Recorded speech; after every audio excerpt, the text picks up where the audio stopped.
Mom, Dad, I'm not throwing shade, but the whole New Year's resolution thing, kind of slipping, no offense. Anyway, my best friend Jenny's dad, crushing it. He uses Blue Apron. He says he ordered one-pan assemble and bake meals and these things called meal kits. They're all super easy to make. He keeps yelling, protein and fiber, baby. Also, the food, we tried it. So good. So maybe you check it out or whatever. Blue Apron. Get $50 off your first 2 orders plus free shipping with code STIR50. Terms and conditions apply. Visit blueapron.com/terms for more.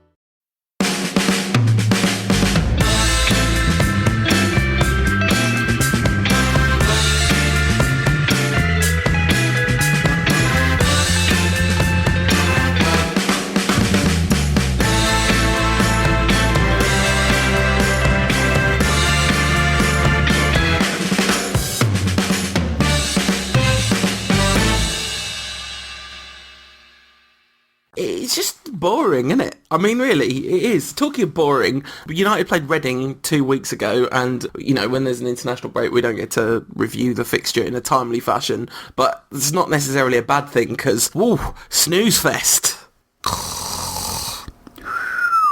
Yeah, it was pretty awful, wasn't it? Yeah, Man United won 1-0, and honestly, for all the money in the world, I couldn't tell you who scored. This is literally a guess. I watched the game, I am literally guessing... Rooney? Did Rooney score? If I know. Rooney, it was Rooney, there you go. Well done, Wazza. He's in unstoppable goal machine form at the moment. Scored against Chelsea and then scored against Reading and then scored against San Marino. No easy games in international football anymore. And then scored against Montenegro. So he really is hitting some proper goal scoring form at a decent time for United, isn't he? Well, very true, although the populations of San Marino and Montenegro probably don't equal the population of Reading. I'm not sure which was the tougher ask there, but yeah, scoring goals, and plenty of goals. Yeah, absolutely. Yeah, that Reading game, I mean, United have definitely entered a bit of a trough of form, but fortunately a bunch of easy fixtures in a row, and let's hope the international break has cleared some of the cobwebs of that Madrid game. Well, maybe, but of course a lot of United players did play, and quite a few games, and there's concern about those who were far afield, like Shinji Kagawa and Chicharito and Antonio Valencia. So they all travelled some distance. But fortunately, there's a group of players who didn't take part in the international break, Vidic and Giggs and Scholes, who's apparently coming back to fitness, and Anderson and Raphael. So I suspect that all of them will play some part in the doubleheader in the next few days.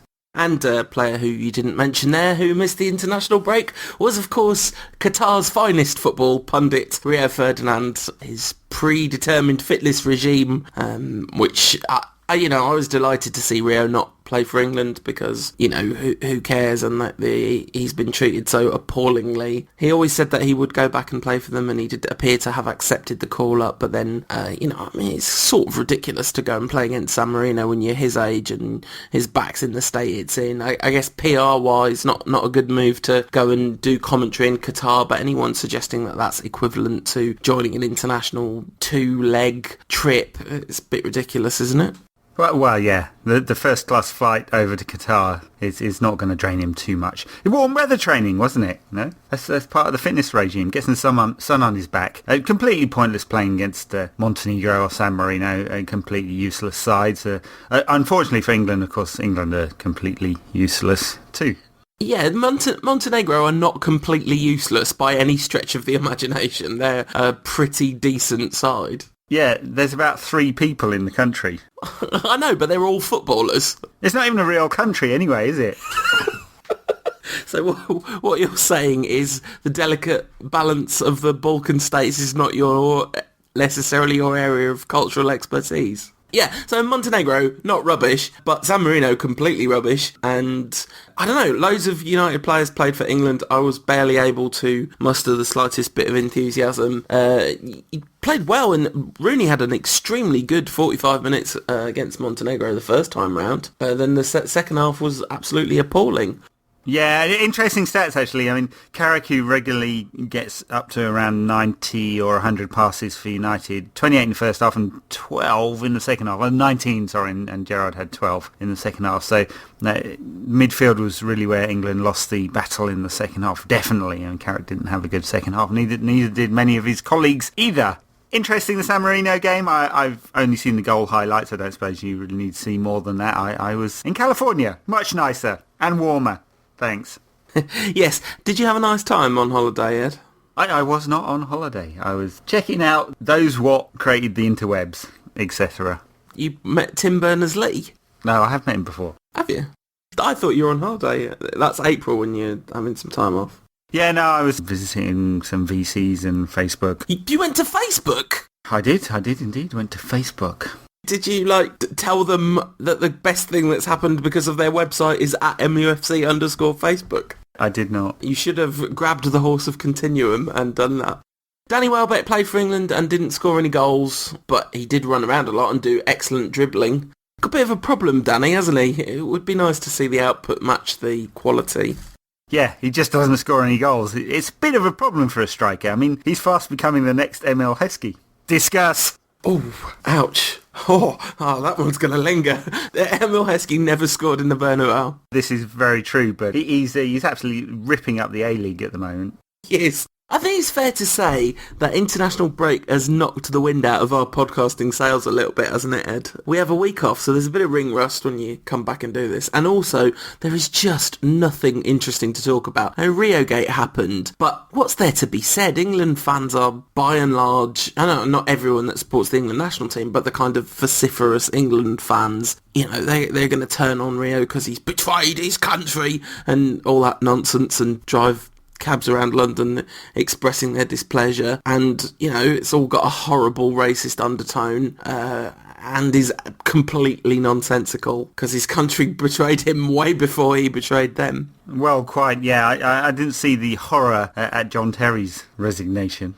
All of this is remarkably two-faced, isn't it? You know, so Rio's been ordered by his club to not play in two completely pointless games against, you know, completely rubbish countries. There's only one of them was pointless. You've got to stop saying it's two completely pointless games. One of them was pointless. One was against the people that are topping the group in that group. Yeah, look, one country's got, you know, a smaller population than Vatican City. The other San Marino. Yes, but it doesn't matter what your population size is if they're all good at football. No, but I mean, seriously. Yeah, you're saying it's not size that counts, it's the motion in the footballation. Something along those lines. The one really notable thing from International Week was that Montenegrin bloke with a megaphone who clearly mistook megaphone for Megadeth because he was giving it the full death metal vocals at one point. It was a pleasure to behold. It was, unlike the football. There were other United players in action, of course. So Patrice Evra played for France a couple of times. One of them a defeat to Spain at Stade de France. Paul Pogba played. You remember him, Paul Pogba. Played and got sent off. Classic stuff there from the Juventus man. I mean, like, the fact that he got sent off sort of slightly changed the narrative about this one because there was a point where he was having an absolutely storming game against, you know, the world and European champions Spain, not, 6 months after he wasn't good enough to play a Carling Cup game for United. The more I think about Pogba, I think that the club mishandled that situation. They just basically undervalued his real true value, as far as I can tell. Yeah. Because it's all very well to kind of say, oh, he's left us and turned his back on the glory of Manchester United for the cold hard cash, but he was really poorly treated when he was in the reserves. Well, he just didn't get the opportunities. I don't know whether that equals poorly treated. And he didn't get the opportunities and United didn't come up with a financial offer. And the consequence is that we've lost a very, very good player who's now doing very well in Serie A, playing for France against the European champions and world champions, Euro and world, double, everything champions of the universe. And you know, that's a 15 to 20 million pound player that has been lost to United as a result of some financial short-sightedness, I think. Anyway, and which contrasts nicely, I suppose, with United's decision to spend an awful lot on Robin van Persie.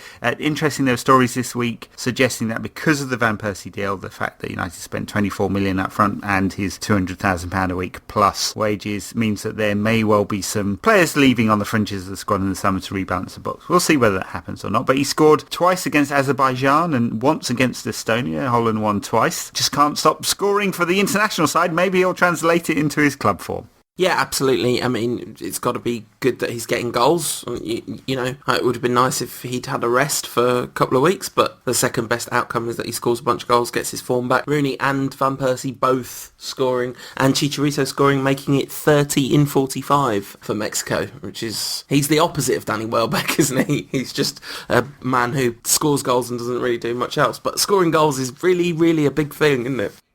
Well, it is when you're a striker. It helps. Shinji Kagawa played for Japan. Japan beat Canada. I guess that was a friendly rather than a World Cup qualifier. And then Japan lost to Jordan in a World Cup qualifier. But Kagawa scored in that one. Mixed stuff from Kagawa. Of course, a million English players played. Antonio Valencia played for Ecuador. He did, and got a couple of very good assists in Ecuador's 5-0 win over El Salvador. Maybe he'll come back. Maybe everyone will come back, all firing on all cylinders and super excited and raring to go and rediscovering their confident touch that had sort of ebbed away from the side, apart from the English midfielders. Yes. When you say that players might have to leave on the fringes of the squad, have we got any players left on the fringes of our squad? Unless you count, I don't know, Anderson? He's sort of on the fringes of the squad. Isn't everyone else gone? Yeah, well, I suppose there are question marks over Anderson and Nani and potentially Fabio, whether he comes back or not, or heads off elsewhere. What happens with Darren Fletcher as well, and then what happens in the striking department, because Welbeck almost certainly won't go, but Chicharito, maybe he wants some more game time. So those kind of questions, we'll see. Of course, Wilfried Zaha is coming in, and so people will expect that at least one of United's wide players will leave. Yeah, right, I guess so. Although we've been pretty short of wide player options quite a few times this season, haven't we? So maybe one of them leaving is not the best thing that could happen. True. One player not leaving in the summer, the aforementioned Robin van Persie, said this week that he'll definitely be at United for the next few years, maybe longer. Ooh, speculation. United could be my last club. I mean, he's quite old, so, you know, it's not the most remarkable thing that he's ever suggested. United could be his last club. I mean, you know, if he plays to the age of 38 and follows the Ryan Giggs model, then it'll be quite something if he stays at the club for 10 years. True, and we have to check on the veracity of Van Persie's comments. He also said, Ferguson is one of the friendliest people I've ever crossed in my life. There was a brilliant clip of an interview with a younger United player anyway, someone that's not been at the squad for very long, and, you know, they was talking to Giggsy and Scholes after Sir Alex had sort of raised the voice a little, and, you know, of course, quite something, isn't it? And the Giggs and Scholes just like looking at him like, no, this is absolutely nothing compared to what he used to be like. He's definitely a changed manager, isn't he? Yeah, gone soft in his old age, 71 years ripe. Of course, speculation's mounting very strongly in the papers again this week and in the various gossip columns that Mourinho is heading back to Chelsea in the summer. That would probably write off any chances he's got of taking over United. Consequence, possibly, of Ferguson telling him when they had a glass of wine recently that there's no chance of quitting in the next year, or maybe more. Unfortunately, that does mean that David Moyes is taking over in summer 2015. Well, I don't know, might be fine. Who knows? There's no way of knowing whether David Moyes would be a good United manager or not, apart from he's never won anything ever. That's probably not a great sign, but you know. It's kind of like saying there's no way of knowing whether cancer would be bad or not. No, surely not. Are you really like super anti the idea of Moyes taking over then? Well, apart from the fact that he has won nothing and achieved nothing and never really taken his side into European football, certainly not much of it, and half the time he's been at Everton they've been long ball merchants. They played some decent football this year, I'll give them that. So you're not in the Moyes' next camp then? I still want Ollie to take the job. I'm going to hold on to that position until somebody much more sensible gets the job, actually. You know, Fergie could just retire in the summer and surprise everyone, but it just looks like there's absolutely no sign of that whatsoever. None at all. I think he's going strong. I think he's been reinvigorated this season, and it's a nice segue into Ferguson saying that he wants United to get 95 points, same points total as Chelsea achieved a few years ago, Premier League record, and United only need 21 points in order to equal 95. There's 27 left to play with 9 games to go. Check out my maths there. It's perfectly possible, of course, by Ferguson saying that he's completely jinxed it, and we know as soon as United have won the title, there's me hoping I didn't jinx that one, touch wood, then he'll play a bunch of kids and the players will turn off and we'll lose 4 or 5 games in a row.